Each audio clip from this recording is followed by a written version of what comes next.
শুরু করিতেছি মহান আল্লাহর নামে, যিনি পরম করুণাময় এবং অত্যন্ত দয়ালু। আমার এলাকায়ও চা বাগান ভাঙ্গন হয়, নর্মালি হয় নদী ভাঙ্গনের কারণে, কিন্তু চা বাগানের পানি যে ভাঙতে পারে এটার একটা ছোট্ট প্রমাণ আপনাদেরকে দেখাই। কি পরিমাণ ভাঙতে ভাঙতে কি হয়েছে দেখেন আপনারা।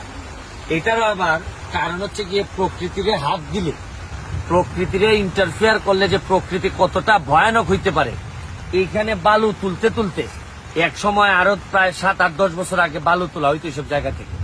বালু তোলার কারণে এদের যে সিনটেক্সটা, একটা কেমিস্ট্রি থাকে, এই কেমিস্ট্রি নষ্ট করার কারণে আজকে পুরা সাতচরি বাগানের একটা বড় অংশ ভাঙতে ভাঙতে, এদিকে দেখো, এই যে ভাঙতে ভাঙতে এই জায়গা পর্যন্ত গেছে।